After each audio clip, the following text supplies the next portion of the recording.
Navigating Your Health Today is pleased to introduce Dr. Deepak Shrivastava. Dr. Shrivastava comes to us with a wealth of knowledge.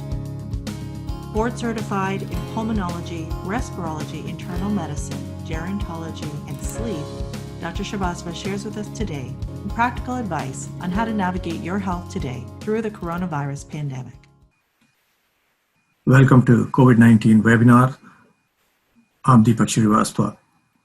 Today we are going to talk about why do some people get so ill when they are exposed to coronavirus. If you look at the list of people who are highly susceptible, their age stands out most. Almost 15% of people who get seriously ill and perhaps go ahead and die are 80 years or older. Less than 1% healthy people without any comorbid conditions get affected or get seriously ill. They do get affected, they can get infected, they could have mild disease and recover from it, but they do not develop severe illness requiring intensive care unit or be exposed to risk of death. About 10% people tend to have cardiovascular disease, similar numbers for diabetes, and about 5 to 6% people will have chronic respiratory diseases, hypertension, and the cancer and other immune compromising situations.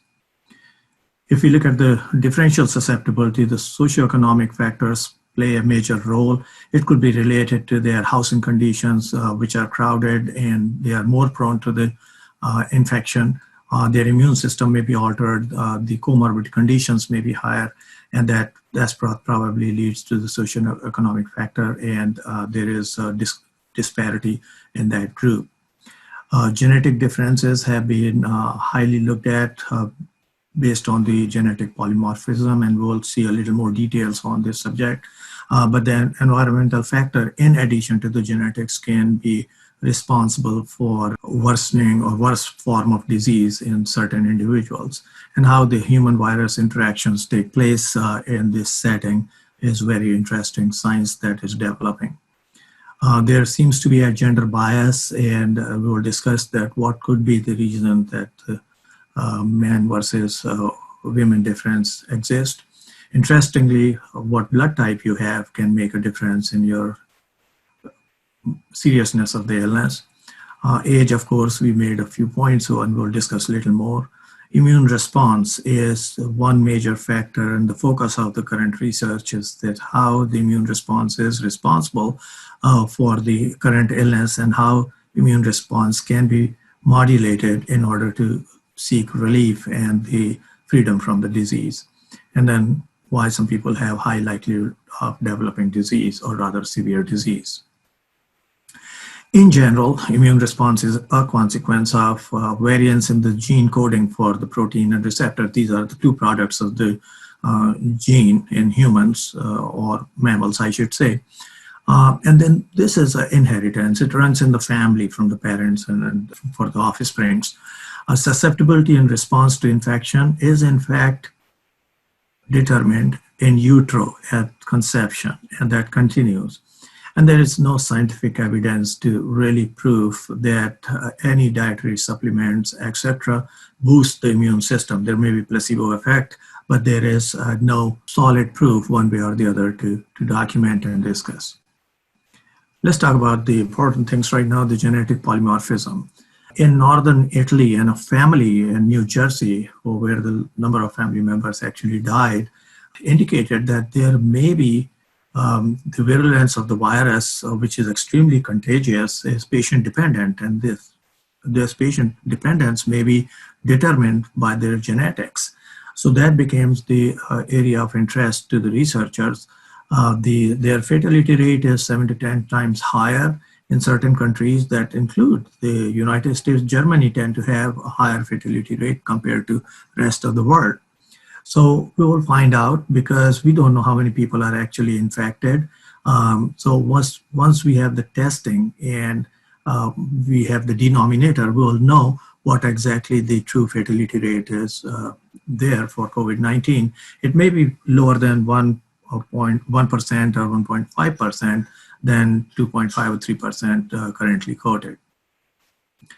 So genome-wide association studies have been done to find out the genetic difference, why COVID-19 patients have different responses to the infection. If we look at the genome-wide association studies historically, there are some gene variants that will make one susceptible to different infections, or certain genetic mutations will provide protection against the infection. And HIV is a good example with the CCR5 mutation. It's too early to really say that what role the DNA might play in our vulnerability to the COVID-19 exposure. So we'll find that out. Well, fortunately, there is a database of over 10 million people available with this company, and 80% of the people who are registered have actually consented to participate in this genome-wide association study that will probably provide us very relevant and powerful information. We understand, and I'm sure you know, that there is angiotensin converting 2 receptor gene, which is the molecular doorway for the coronavirus, and that leads to the infiltration in the body and then subsequent COVID-19 and cytokine storm-related multiple organ dysfunction syndrome. However, we believe that there may be some variation in this ACE2 receptor gene that makes the individual more susceptible or less susceptible to entry of the virus. The variation in the region or the genome that turn the gene on and off. So if the gene is turned on, it is making more copies, or it's off, it's making less number of copies. And if there is less gene activity, that may produce less number of receptors and will not have enough gateways for the virus to enter the body. So that science is in development and may be a potential therapeutic target as well. We talked about age earlier.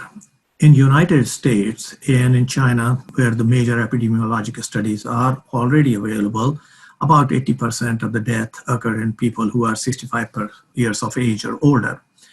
Somewhere about a quarter of the people, which is 29% people who were 85 and older, they need ICUs. They really critically get ill.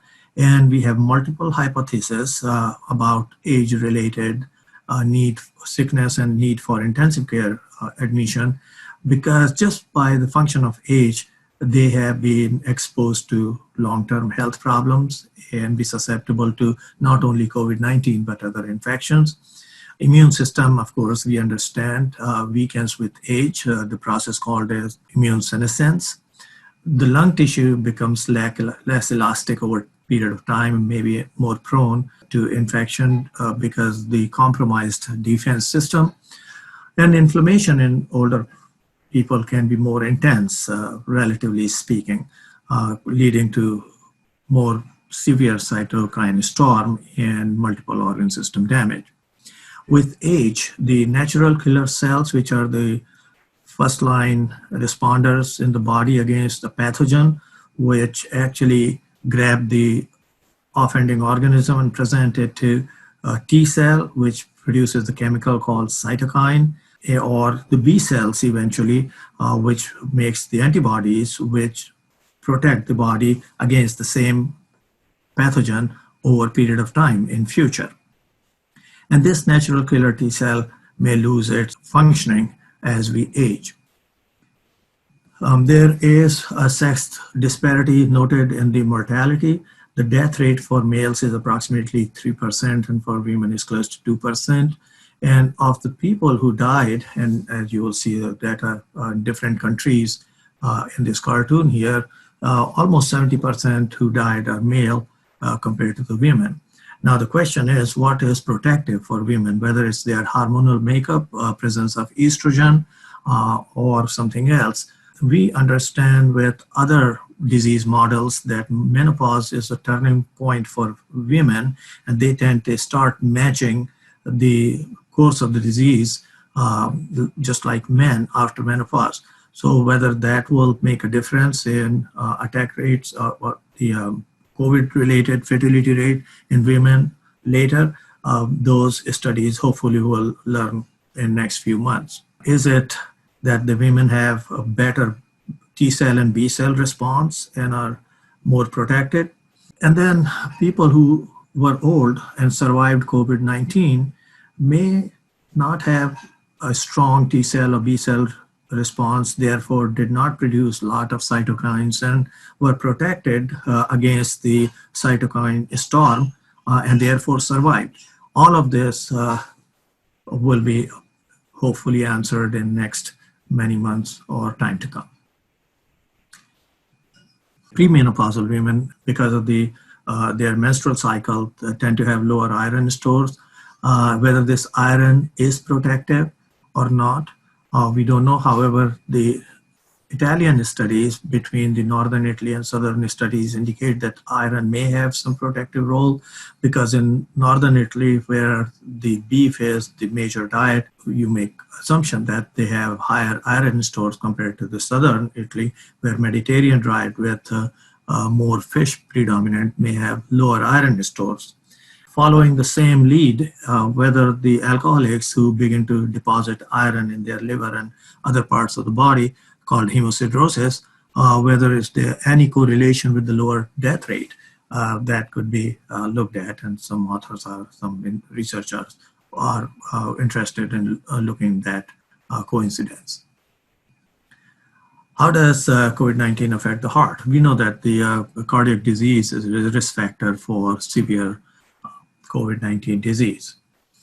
Heart function may decrease because of the inflammatory response to the infection or direct infection of the virus on the heart muscles. So it could be epicardium, myocardium, so epicarditis, myocarditis, etc., endocarditis.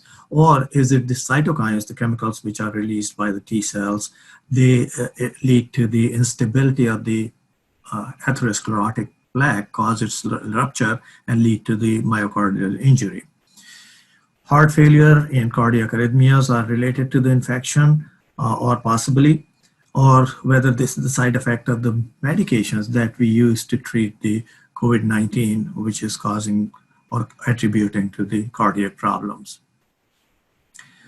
Cardiac tissue, just like many other organ systems, almost all of them have angiotensin converting enzyme 2 receptors.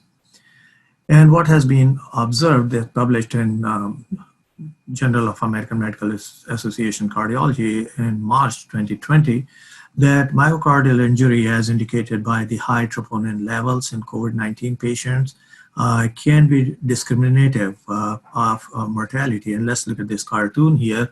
On the x-axis, the time since onset of symptoms in days, so here is 50 days, and the mortality percentage goes from 0 almost to 100% mortality. And I'd like to bring your attention to these two curves here. With cardiovascular disease and high troponin, and without cardiovascular disease and high troponin. So common theme here is the increased troponin level. You can see that the mortality rate is pretty high compared to same groups with cardiovascular and without cardiovascular disease. If the troponin levels are normal, the mortality rate is lower. So clearly, troponin level or myocardial injury, either in form of the myocardial infarction or myocarditis or some other reason for the troponin to leak in the blood, is an indicator and a marker of cardiac risk and death risk. The abnormal clotting definitely has received a lot of press and attention lately, that there is endothelial damage caused by the COVID-19, which leads to the clotting in the endovascular system. There are clots in the small vessels of all organs, lungs, heart, liver, and kidney, and now recent data is showing that medium size and large size blood vessel may have the similar problems. But the D-dimers level as a marker of the clotting over 1 micrograms per liter on admission predicted 18 times more odds of person dying, and therefore the current recommendations to treat these patients with the anticoagulation.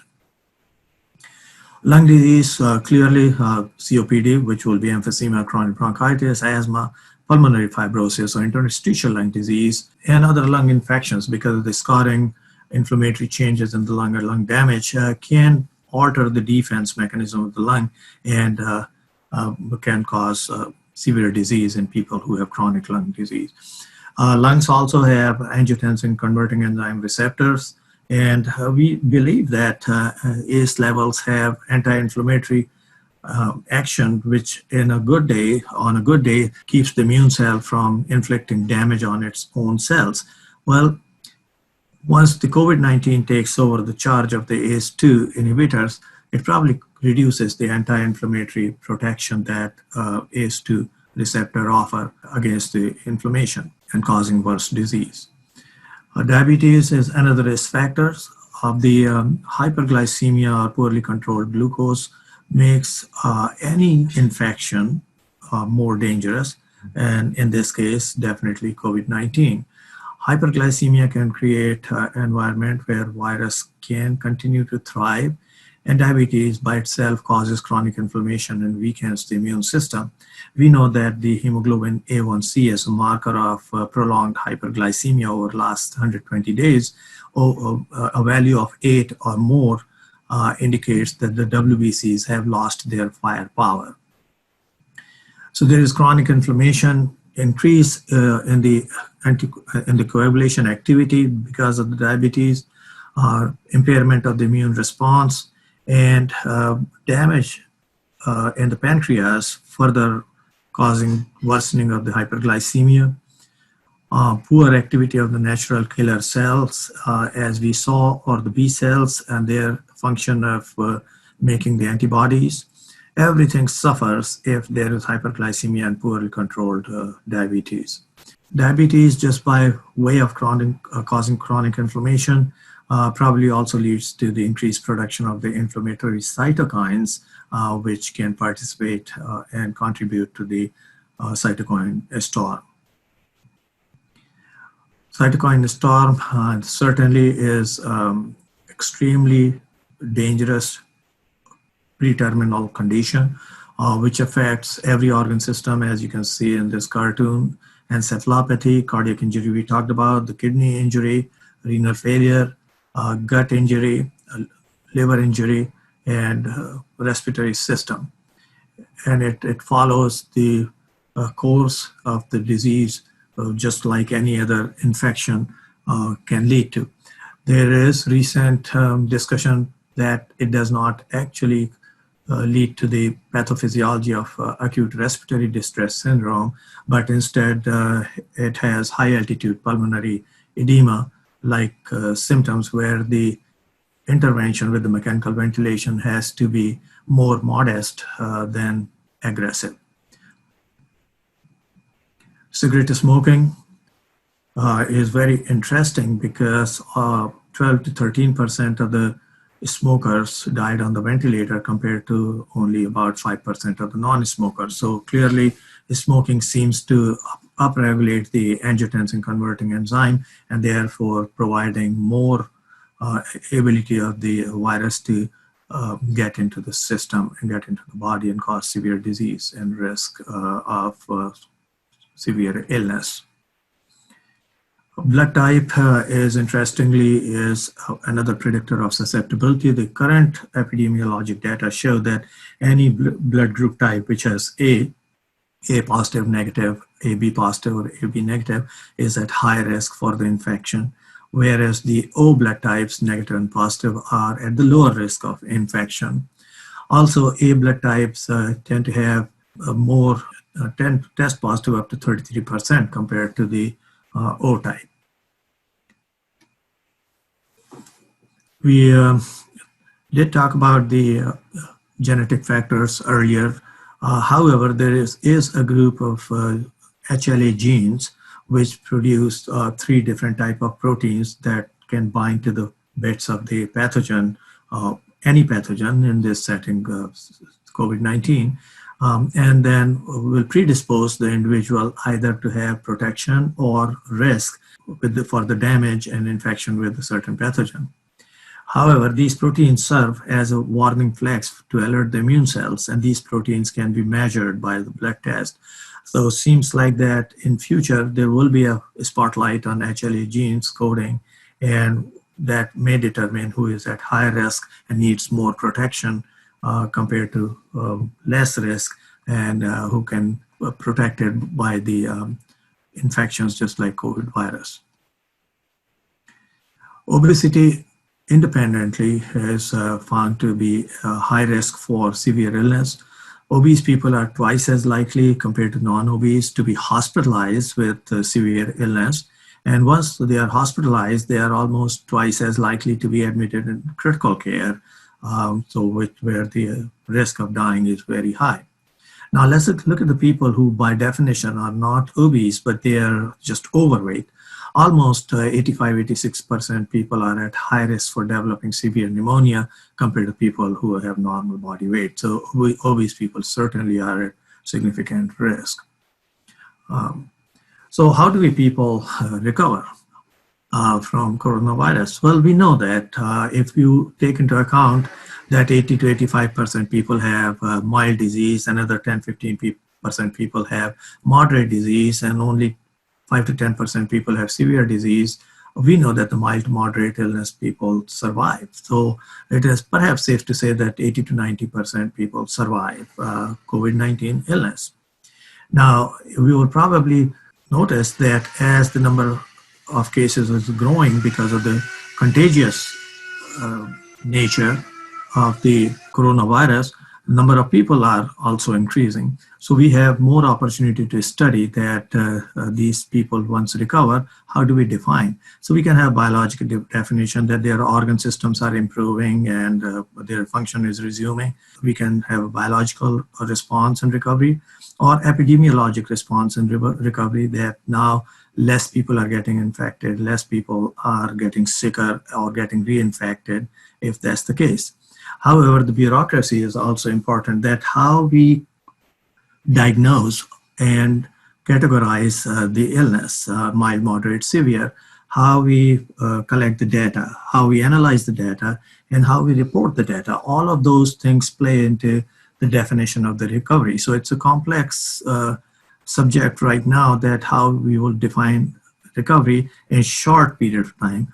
Over a long period of time, once we have some longitudinal studies, we'll know a lot better that whether we have no long-term health effects or disabilities, and that will be the true recovery from the COVID-19. What about the immunity? Well, the B cells are also known as the memory cells, and I'd like to bring your attention to this cell here. This cell was exposed to let's say, virus A. And by way of its functioning, it develops the antibodies against the virus A. Now, when the virus A1 comes, this cell very quickly recognizes that this visitor has been there before and begins to release the antibodies in anticipation. While the other naive B cell in the same system, in same individual, now is protected because the antibodies are already pre-existent and present and protect against the infection with virus A. Now we will see over a period of time that people who are protected and their antibodies levels are high, whether this protection is going to be lifelong and they will not get COVID-19 like disease in future, or it is short time and months, weeks, or number of years, or whether they will need a booster to the vaccine once the vaccine becomes available. Again, near future will help us understand all this developing science. There is a discussion about the Bacillus calmette-guerin, a BCG vaccination that was used historically for prevention of the tuberculosis infection. And there are some additional indications that recently have been in last many years actually against the treatment of the bladder cancer or treatment of the disease like leprosy. And at least there is one study that shows that lung infections caused by different viruses can be treated with the BCG vaccine. Looking at the world, most of the world has actually received the BCG vaccine in some form or the other. I'd like to point out that in white, there is no data to support that BCG vaccine was done, and which is United States, part of the Europe, and some part of the Southern America. And clearly, at least Europe and United States have shown very high virulence of the COVID-19 in these areas. With the red areas, African subcontinent, Indian subcontinent, and the blue areas, the Russian and Bulgaria, extensive vaccination has taken place. China had developed their own vaccine, locally produced, and there is at least one part here in the Europe where there was no BCG produced or licensed. But you can see that the most of the world has received the BCG. Well, further science will be needed, further research will be needed to really look at the protective influence of the BCG or therapeutic likelihood that we'll be able to develop some kind of treatment or cure based on the BCG science. Meanwhile, we have to stay home. Social distancing definitely is working. Frequent hand washing to protect yourself, and wear the face mask to protect others. Thank you very much for listening to me. I appreciate your attention. Thank you. Navigating Your Health Today is produced by Julia Worrell, the Sleep RN, and Director of Correct Sleep Solutions.